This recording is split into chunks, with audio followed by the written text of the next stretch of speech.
Welcome, friends and family.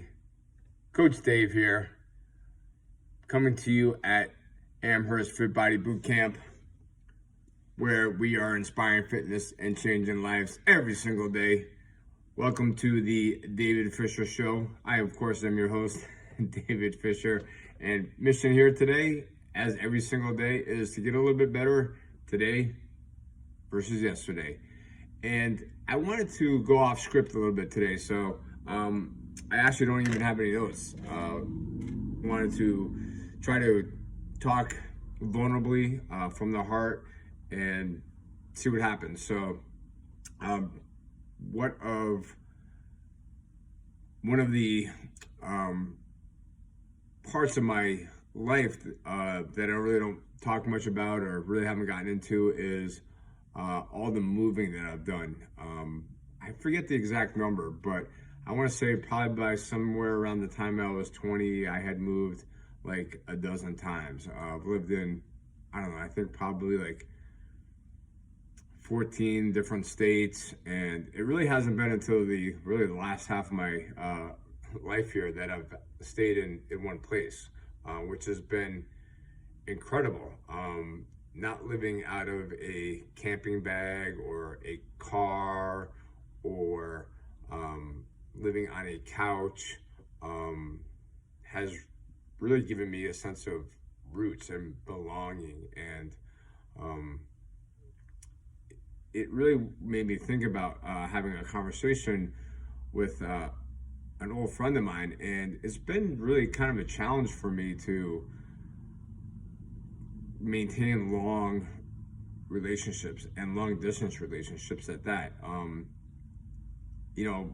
My wife, for example, is still very close friends with friends of hers from elementary school. I think like all the way back to maybe first grade or even like kindergarten, and that is just so mind-boggling to me to like maintain relationships for that long.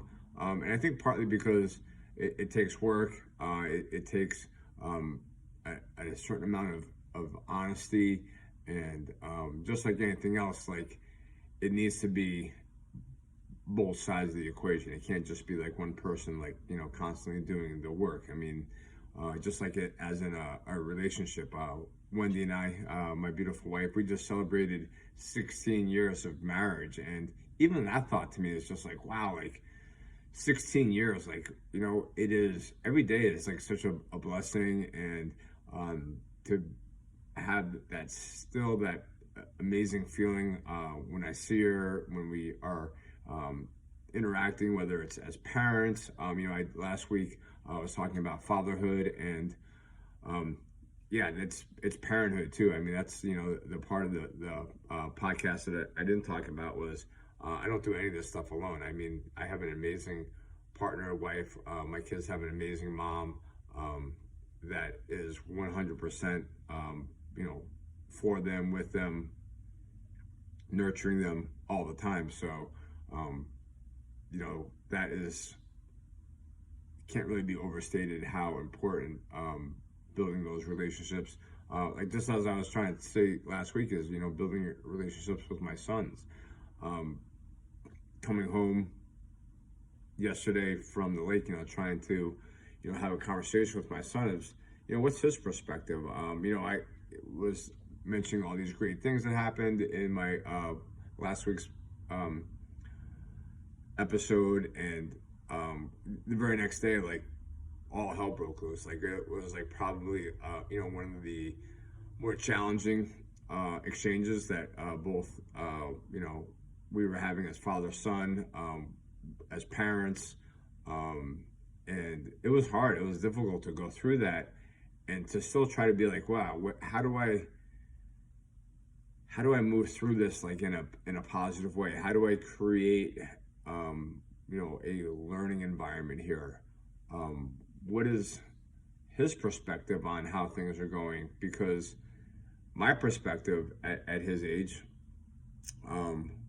was that, as I've said, many times before, me and my dad didn't get along. Like, we were like adversarial. It was not a loving relationship in really any way, shape, or form. But from the outside, and this is the part that was really kind of interesting in this phone conversation that I was had. From the outside, people were always like, "Oh my gosh, your dad's so amazing. You know, he's so cool," and all these things. So I was like, "Really? Wait till you get to know him." And quite honestly, that would be kind of somewhere down the road that people would be like, "Oh boy, like I didn't really see that side of him." Or and again, like I'm not here to talk trash about my dad. I honestly believe that very intelligent man. Quite honestly, did the best that he could. The stories that I would hear from his childhood were just like horrendous. One of five boys, grew up in Long Island. This was a story that I was told all the time growing up was, here's my relationship with my dad. He worked in the city, would come home on the train, and basically, his mom would be like, okay, so, this this boy did this boy did that, this boy did this, and you basically like would go upstairs and wait to get hit by the belt, that depending on how bad you were for the day. So what a horrible way to live life. And most of what I understand from my uncles is that it was really, how do you get out of the house as quick as you can, like whether it was become a priest, join the seminary, go to school. Everyone had their different, basically, it sounded like, escape vehicle. So, it really wasn't that big of a surprise that my relationship with my dad, although it was probably better than his relationship with his dad, was still very tenuous. So, having those types of relationships now, with my son, it's a challenge. And I just really wanted to share that, as much as, I get on these podcasts and talk about like, personal development and the positive stuff, there's a lot of things that are also happening that I don't want to necessarily say that are negative, but they're certainly challenging. And there's certainly, a lot of opportunities for reflection and growth. So, anyway, really kind of where I was starting this story was having this conversation. So this is a very old and dear friend of mine, from, I'm gonna say like 35 years ago. So super long time for me. Like I said, I don't have a lot of, friends from, school at all, because I moved around so much. It was very hard for me to make friends. I didn't assimilate very well. Some of you may have guessed that I am different, right? I kind of, and I love that. Like, that's my uniqueness. Like, that makes me, uniquely qualified to tell stories about my own life because no one else has done it. It's quite honestly my superpower, right? And we all have that same superpower. Like, you have your life, I have my life, and even though there could be parts that we share together, it's still uniquely yours or uniquely mine. So transitioning to different schools, trying to make new friends, or like having to have those very difficult separations of, oh, okay, so now we're moving. So, how do we, maintain long distance relationships? Now, again, remember, this is like back when the days of smoke signals. So, there weren't iPhones, there weren't even computers to email. Like, you literally had to like write out on paper, like, hey, what are you doing this weekend? Or, hey, what's going on in school? Sorry, there's a fly buzzing me over here. But trying to have those types of relationships long distance were very challenging. Even, in relationships, super challenging, and something that I was not good at. I was not a good partner in long distance relationships. So I need to, take my responsibility in that as well. And that was really kind of something that I always kind of had that, oh boy, like, when is this relationship going to end? And that may have even have come from, losing my mom at a pretty young age. 1988 is when she passed away. I was 18 years old, and it wasn't a surprise. She died of diabetes, and she had a juvenile diabetes, and it was definitely part of my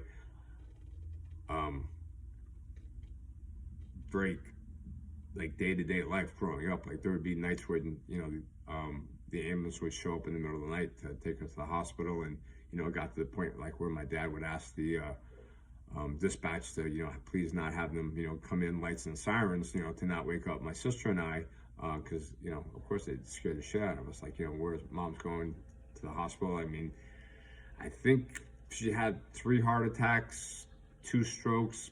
I'm not sure the exact numbers, but it was multiple, very serious trips to the ER and extended stays in the hospital. That is how we actually ended up coming to Boston as a kid. Like, we would make trips to the Jocelyn Clinic. Now, this is, of course, way back when in the 70s, not as much, was known about diabetes back then, and Jocelyn Clinic was cutting edge, and it's how I became a Red Sox, Celtics, Bruins fan. My dad would take me to the game. So, like I said, there's a lot of redeeming qualities that my dad has, and, sports was one of those things that we always shared, going to like Yankee games, Mets games, Giants games, Jets games. It was great to have those experiences. It just didn't work out when it was like a one-on-one experience, when it was like, to have a catch. That was something that was always a bit challenging for us to kind of mesh together. But anyway, so speaking with my friend, his perspective of my dad, I was like, well, at this point in my life, I don't just accept things because people say them. So a lot of times I'll challenge somebody to say, well, tell me what you mean, because I don't know that I'm understanding your perspective. Because my perspective is very different. And like I said, from the outside, everyone thought that, things were very different. My mom didn't even seem sick. She was very meticulous about her appearance, as well as our appearance, as a family unit. So it didn't seem dysfunctional at all. But it was, created patterns that I'm still trying to figure out to this day. And that was really kind of my point of my conversation with my friend is that, yeah, like, there's been a lot of work that I've had to do, therapy and, that introspection. I think I mentioned before, whether it be EMDR or cognitive therapy, relationship therapy.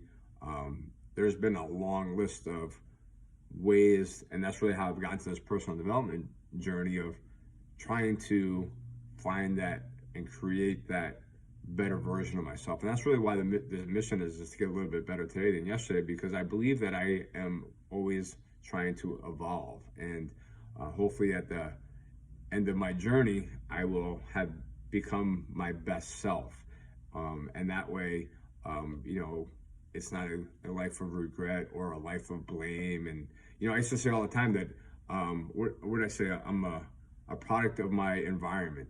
That's such a victim mindset. Like, I don't have any control over what's happening to me. Like, I was put in this situation of being adopted, having a sick mom, having an abusive father, having a really strained relationship with family members, with friends, and therefore, what can anybody expect of me? Like, what can I expect of myself is really the question, right?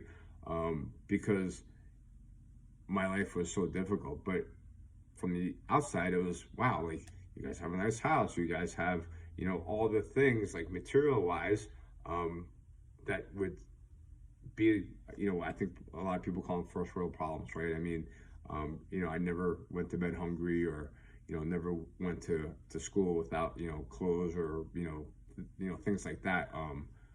But it was, again, not to belittle that, because from my perspective, I didn't have any choice in the matter. It was like, hey, here are the clothes that you're going to wear.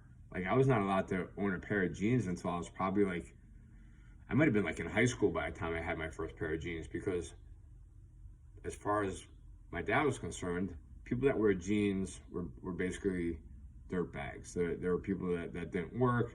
They were, blue collar, and which is astonishing to, really honestly say that out loud. But that type of an image was really kind of at the core of, the perception. Like, that was the image that he wanted to portray as, beautiful wife, 2 healthy kids, the dog, the yard, you know, the sports cars, um, all the things, but on the inside everything was broken. And it was amazing because he's such an educated man, and two master's degrees, and was very much into, you know, personal development back in that time frame when, you know, talking like, you know, early days of like Wayne Dyer. And you know, I remember him talking about things like that. And you know, once you can accept that life is difficult, life magically becomes easy. Like he used to say that all the time. And to this day, I don't know